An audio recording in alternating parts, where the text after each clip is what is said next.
So, hello and welcome again to Northern Ireland Chamber Studio Sessions. And today I'm delighted to be joined by Peter Foster, who is the Global Trade Editor at the Financial Times and has also written a book about what went wrong with Brexit. I'm also joined by Seb Burnside, who is the Chief Economist for Natwest, who is a good friend of Northern Ireland Chamber. Great to see you here in the studio today. They're here with us because NI Chamber is running its annual economic conference, which is challenging our business leaders here to think globally. And of course, we'll look at the global economic macro trends that are going on at the minute and all of the challenges facing business. And we'll ask the question about what Northern Ireland business should do to address that. So, first of all, let's just start right there with the global economic climate. Seb, you do a lot of analysis. I think I described you earlier on as the man who likes a graph and or a chart.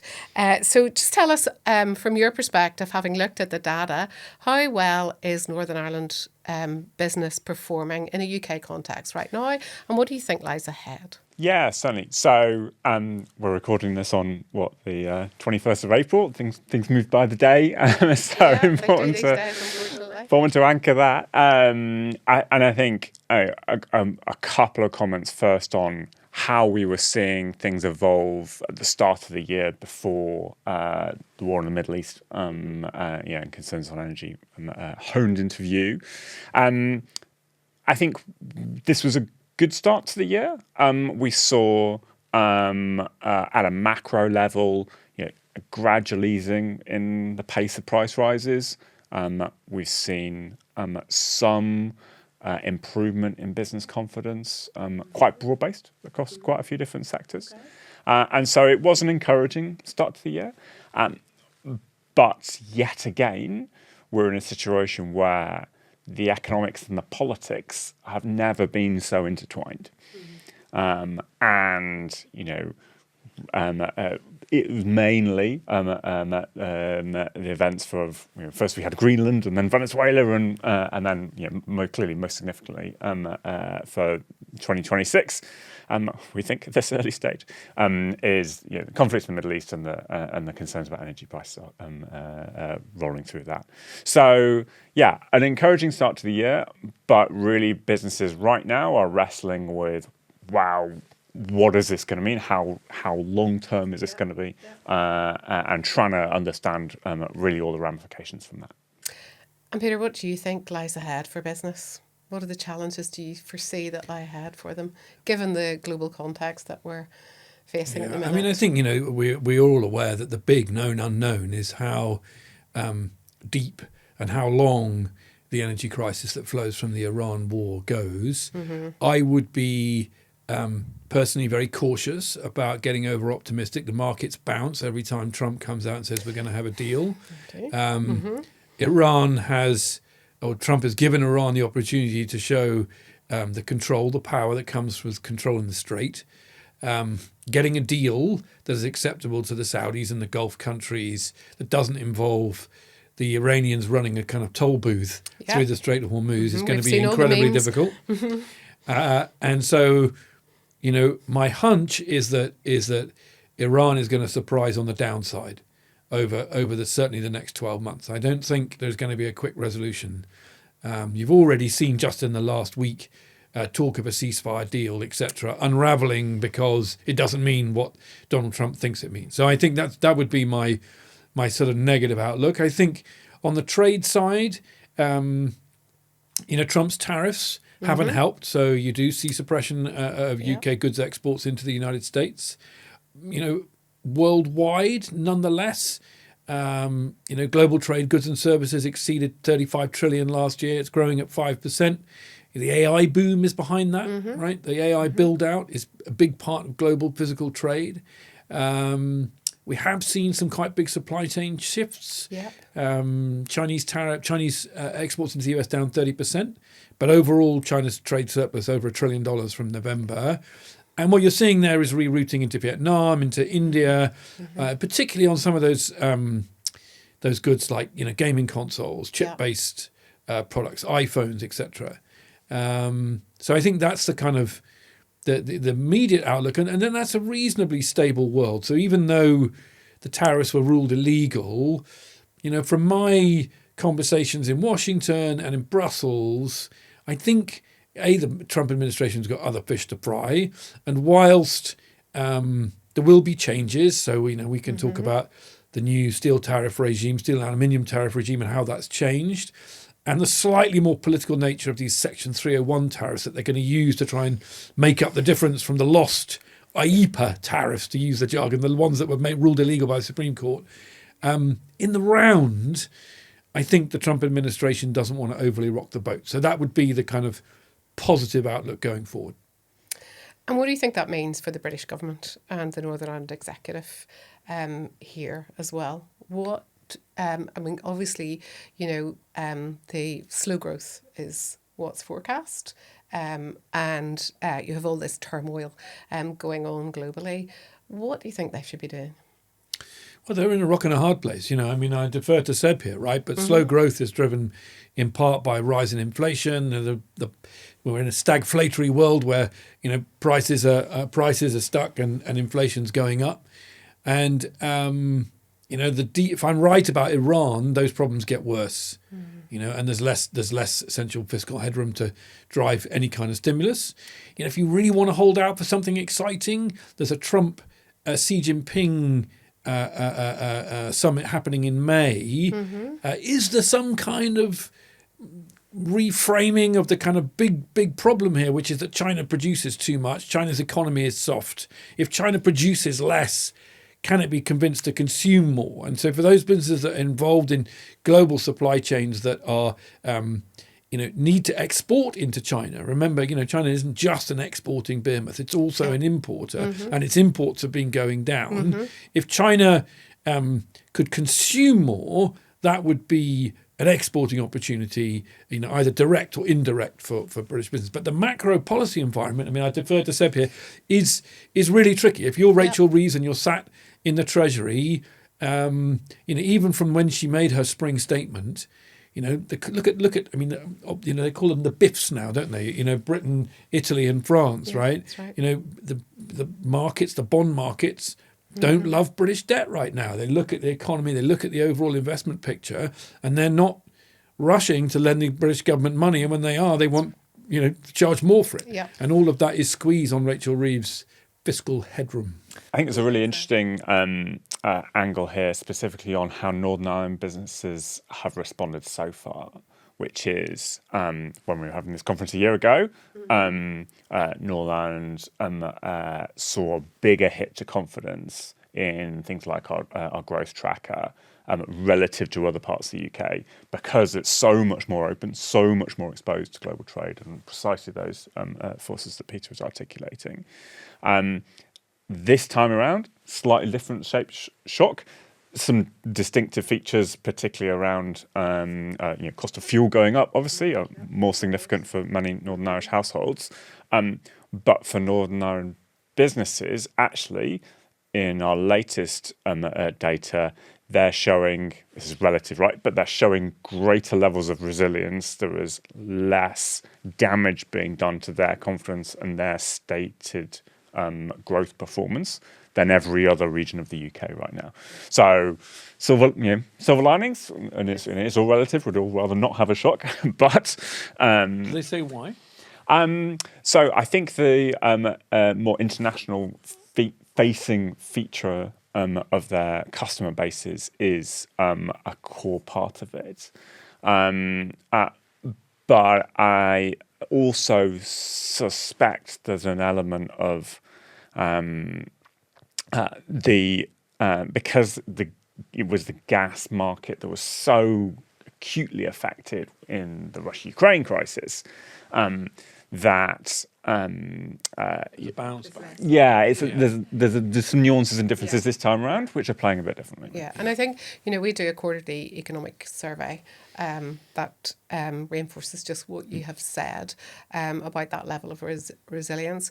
But it would also say that growth is very uneven across the board, across sectors. It's also worth saying, isn't it, that my colleagues looking at the the scale of the current inflation shock. I mean, obviously we're all guessing where that ends up, but it is. I think I read my colleague Chris Giles saying it was about a third of what you saw from the post Russian invasion, right? So before everyone, runs out and does something terrible, now there's still space for things to get worse, but as things stand. And on the positive side, there seems to be a determination both in Tehran and in Washington to try and put a lid on this. I'm just sceptical that it's going to be as easy as that. But nonetheless, if you want to kind of scale this particular shock, that's an encouraging. I agree, and I've seen some of your graphs, Seb, that would say just that as well. With that shock, and of course you're right. I think the desire is there to try and find a resolution, but it's just not going to be that straightforward to do. I think so. When we talk about resilience of business, we've heard that word used about our businesses here in Northern Ireland for a number of years now, and it is very true. They find ways to overcome the different problems, but of course there's so much noise out there.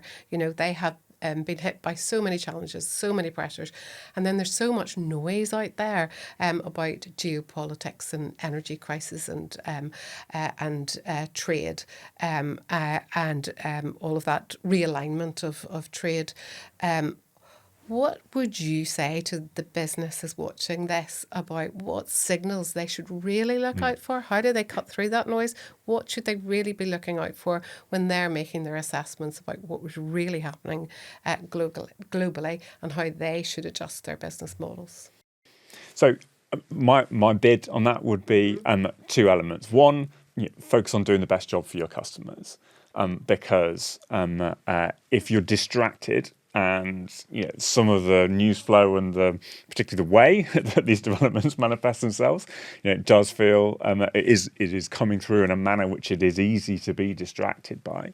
But if you are getting waylaid by that, then chances are that someone else will be out there trying to focus on what your customers need, not you. So it's really important, as much as keeping as much of this in your head as possible. So is true. We still got to keep focusing back on that. The second element, I think, would be for me that I think you have to recognise the limitations of what is knowable, calculable, estimable, and work out, okay, what are the scenarios that either fit strategically with what I'm trying to do with my business, or are at the edges around what could break various things that I'm trying to do, and understand what that looks like and what you would have to do to mitigate it, protect it yourself, protect your business, protect your customers through those circumstances. I think if you do that pre-work, then you can take a degree of confidence that I can let things play out, I can see what happens, and I can react accordingly, and I know I'm a couple of steps ahead. I know what I need to do to get prepared for this, rather than following every kind of twist and turn of the news flow between those times. Okay, great advice. We have obviously got the EU-UK summit coming up again. I don't think we know the date of it. End of May, beginning of June, I think. July. Well, no, I think. Is it July? We don't have a date, but I think we're July. July. Yeah. Right. So that's ahead of us. And obviously we see the moves towards having a closer relationship with Brussels from UK government. Peter, what do you think that should mean for business? Well, I mean, in the short term, you have to recognise that the reset, as they call it, is a pretty limited affair. The only substantive bit is an SBS deal, a veterinary deal, which is really important for Northern Ireland. Which is really important for Northern Ireland, right? Mm-hmm. I mean, that is going to shrink that Irish Sea border. There should be an ETS linkage package, so relinking the carbon pricing scheme, which will give businesses an exemption from the CBAM. Yep. There is still a significant problem with the UK CBAM. The way the UK CBAM is structured is fundamentally different from the EU one. Carbon border adjustment mechanism. Carbon border taxes.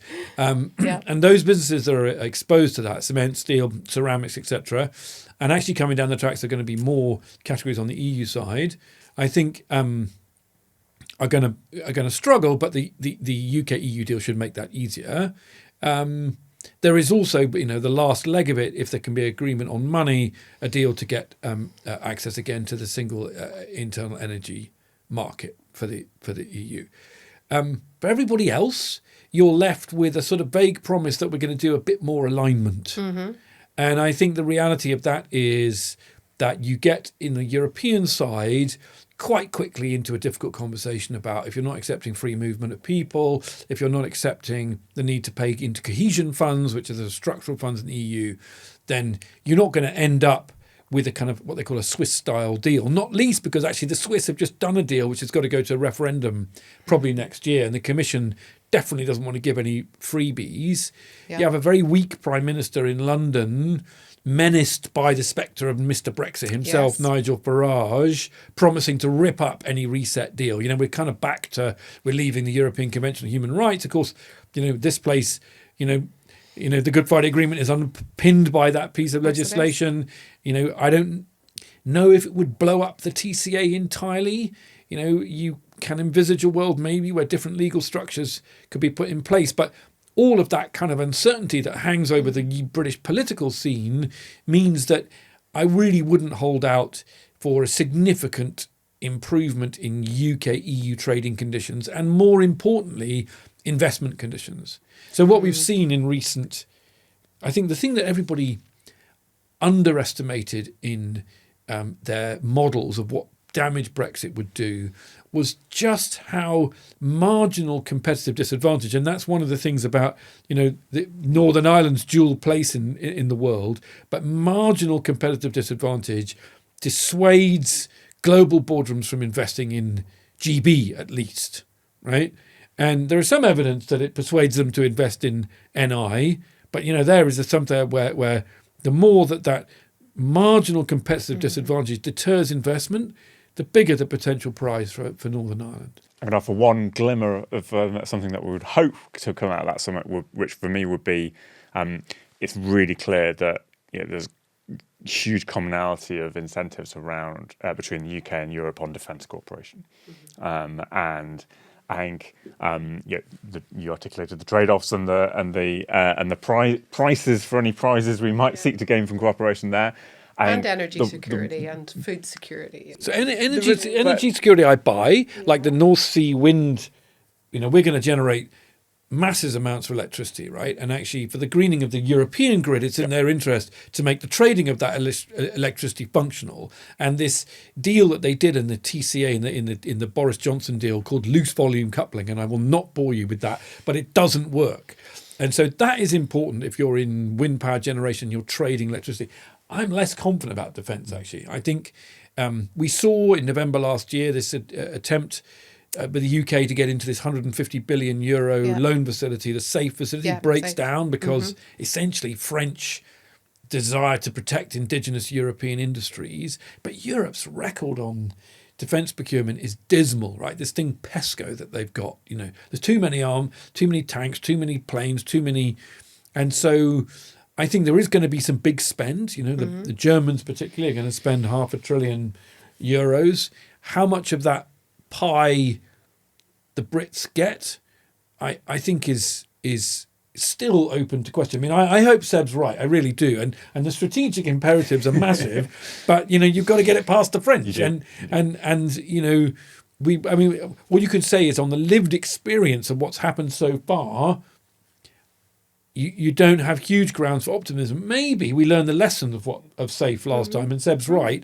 And actually, everyone goes, "Come on, guys, and girls, this is ridiculous." We've got Putin menacing the eastern flank of the thing, and we can't agree that we can all pool our resources. I mean, sérieusement, And common sense will win out, potentially. I think to go back to your previous question, one of the sad things actually is how the Starmer government has fundamentally failed to get a reset right? What you've got is a rerun of old arguments about cherry picking and fish rights and all the rest of it, right? And actually, we haven't really had a reset, which was, strategically, particularly with the transatlantic relationship now under real pressure after Greenland and Trump, and Trump last week saying he was going to rip up he could still reserve the right to change the napkin deal, the fag packet deal that we've got with the UK, in that world. And you've seen speeches from Starmer talking about, the strategic imperative of moving to Europe,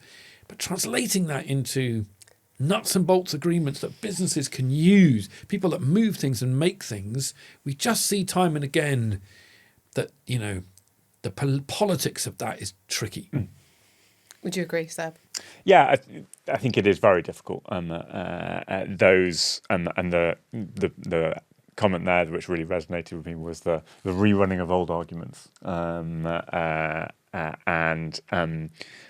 think there's been so much change on the UK side in terms of the actors that it feels like there is a degree of innovation required to make any progress against what were pretty intractable challenges last time around when we were prosecuting them. We don't have a whole lot of evidence to be optimistic about that. No. And it's all about relationships as well, isn't it? When we're changing actors, then that's yeah, but also it's about brass tacks. Actually, at the end of the day, if the British government, the Labour government said it was committed to tearing down the barriers to trade in its manifesto. And then it said, but we're not going to join the single market, we're not going to join a customs union, and we're not going to accept free movement. So just let me get that straight. You're going to tear down the barriers to trade, and you're going to stick with the three things that created the barriers in the first place when Boris Johnson did the first reverse trade deal in history and erected all those barriers that businesses in Northern Ireland know about only too well. Come off it. So until a British government is prepared to pay into EU coffers, accept some form of free movement, accept, because dynamic alignment, which is what they keep talking about, alignment doesn't get you access. If you unilaterally align, unless you're part of the EU single market, you still have to show up at the borders, the businesses in Northern Ireland, with a piece of paper proving that you followed the directive on organic tea bags or whatever it is that you're sending into the market. It's important for us, alignment's important for us here in Northern Ireland, and obviously dual market access is something that has been put out there as a relative competitive advantage for Northern Ireland. How important do you think that is, Seb, really? Yeah, I think it's very important, and in particular where we have so much uncertainty around aspects of how the global trading system's working. Even when you think you've done a deal with the US, Trump's been quite open about it. Tariffs are his favourite policy instrument, and he's demonstrated that he's keen to use them across any policy area whatsoever, not merely restricted to the economic domain. So that, I think, means that there has, and you can quite quickly fall foul, I think, of either trading or having the wrong relationship with a different country that you didn't quite understand was going to be in the crosshairs, of the administration for some other unconnected reason. So I think, stepping back, the longer term consequence of much of that is, people will be thinking about where to invest and where to set up supplier and relationships, which are long-term, decadal at least in kind of focus, and therefore sort of stability and tractability and predictability are going to be worth more, and therefore it's in Northern Ireland's interest to be really clear about the access that it needs to promote it and to show how that can be successful for all parties. And to shout a bit more loudly about it, I think. Yeah. Yeah, correct. So I want to just turn to the fact that last year when we did our economic conference, Seba, you'll remember this. Certainly do. It was the day after Liberation Day had happened, right? So we're all reeling from the shock of what we just witnessed when we went into that room, and of course the press were there as well. But our eyes haven't really been taken off what's going on in the US and the impacts that's having around the globe. But are we focusing far too much on what's happening in the US, while China and India are certainly reshaping how global trade is working at this point in time as well. So give us a bit of insight into that. You've written a lot about it, Peter, recently. Give us a bit of insight into China, first of all. What's really going on there? I know you've touched a bit on this already in this session, but what's really going on there? And should we be worried? I mean, we just saw the fact that the best-selling UK car has just come out of China for the first time ever. So should we be worried about how those high-tech goods may flood European and UK markets? The short answer to that question is yes. You don't want to get into a kind of China fear scenario.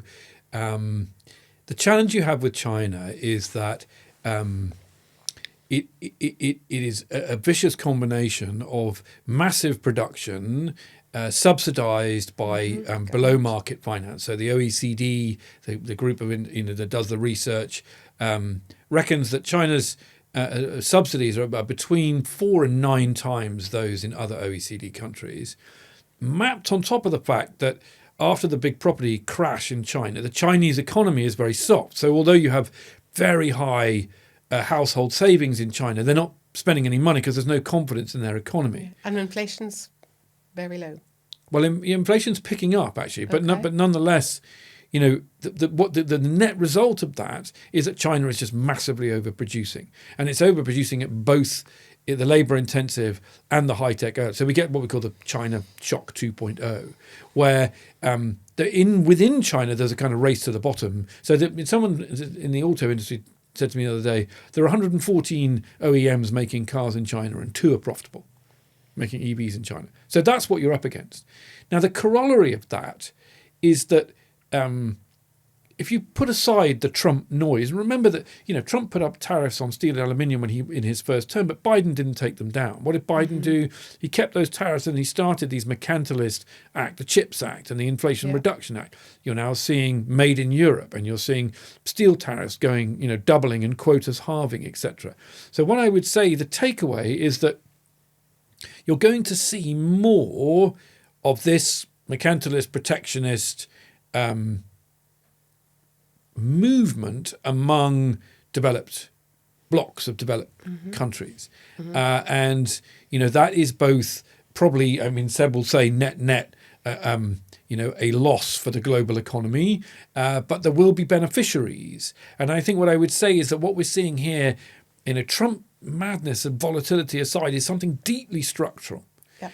And one of the big challenges of the next determinants, indeed, of the next decade is whether or not America and Europe can reach an accommodation with China, which fundamentally means China produces less and consumes more. Because already you're seeing, China is importing less. So EU exports to China are down, both in kind of luxury goods, but also in things like machine tools, etc. And indeed, even on services, where obviously we're strong, typically when a country has a big goods exporting boom, services imports increase. And we started seeing China services imports flattening. Now, that's a real worry if you're in some of the kind of tech and business services that even in a non-open economy like China is starting to slow down. And I do think, I was in Cameroon last week 2 weeks ago at the World Trade Organization conference. I do think China realizes that some of these imbalances, the unbearable imbalances, as Macron called them, are unsustainable.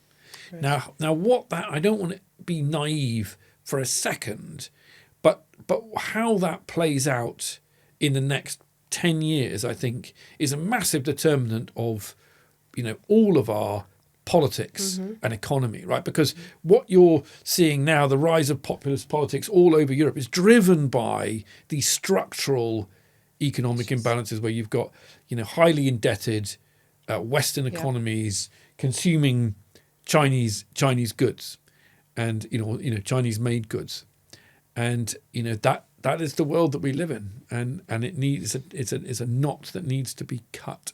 And there's a somewhat Bill, and key to highlight from that is that I think there's a really interesting kind of triangle between the commercial, the technology lens on this, which is new, and the politicization of that, particularly from a security perspective. So, relatively recent, news of UK government blocking wind turbine manufacturer investment in the UK.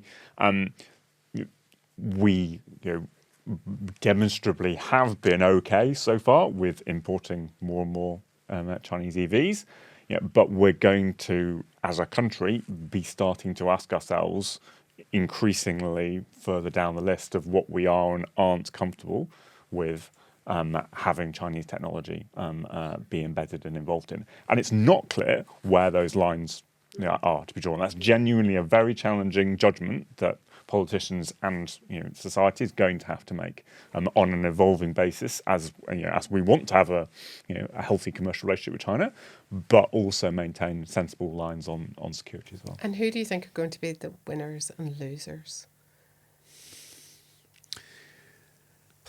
I mean, to Seb's point, I think those, to Seb's point, for example, about EVs. So the UK doesn't have the same tariffs on EVs as the EU, etc. I think if you look at what's happening in America, what's happening in Brussels, it will get harder for the UK to sustain its free riding policies.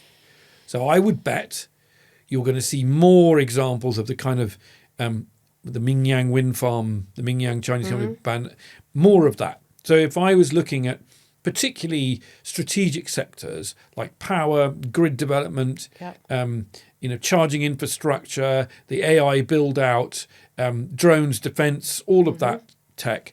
And if you go back to say the 1980s, right, when the Japanese economic miracle was happening, essentially Europe and the UK put up tariffs on the Japanese in exchange for the Japanese coming and making Toyota cars in setting up factories. Okay. The challenge with China doing that, and China, by the way, is looking to invest in Europe and the UK. The challenge doing that is that, well, one, we don't trust China, right? We explicitly don't trust China. But two, that is a way of China exporting its subsidies and overcapacity. So there's another case coming up, interesting case, where Venator, which makes titanium dioxide, which lots of your members will be familiar with, a whitening agent that goes to chemical. Company went bust last October. Who is looking to rescue, in inverted commas, the Venator plant in Teesside?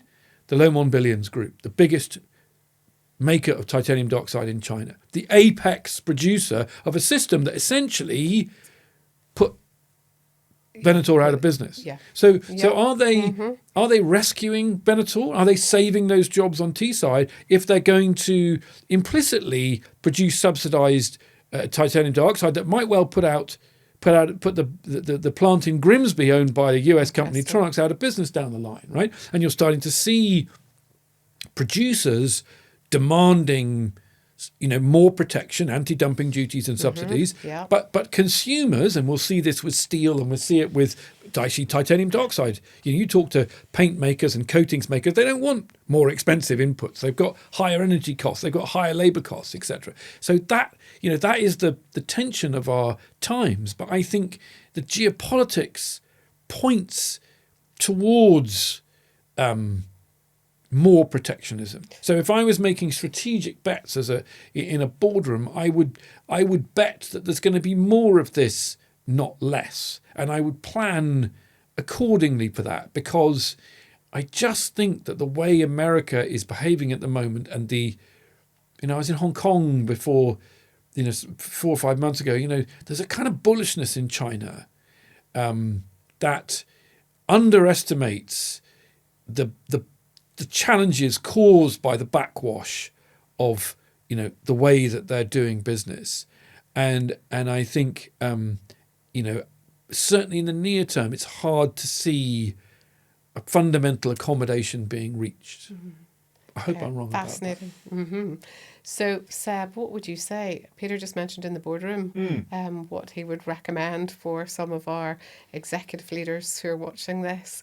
In this constant economic turmoil, if I was a business wanting to expand, trade more globally, what would your advice be to me? So I think it's really important to understand for your markets, because there are differences, between the different fields, where those tectonic shifts are moving, and whether you need to be looking more to the US and be dealing in an issue where that's where the alignment's going to go, or more to a European entirely side. And then, thirdly, there will be, hard to pick the examples, but there will be other areas where Asia is clearly set to dominate, and maybe the US and Europe don't seek to try to compete in the same way with differential kind of ecosystems. A lot of that, I think, is based around the technology. And I think it's going to become a really interesting battleground between those different blocks. But plotting how that maps out for your business and your supply chain, I think is the right way to think about resilience, and hopefully giving you a good lens into what of the many global events could trip us up over the coming years. What will present big problems to you and how you do business versus something which you can operate around. That's absolutely fascinating. I just want to thank both of you for your insights and for our businesses out there. Obviously, Northern Ireland Chamber is all over what's happening, both locally at a UK level on this island and globally as well, to provide you with ongoing support and ongoing insights. So thank you very much for watching.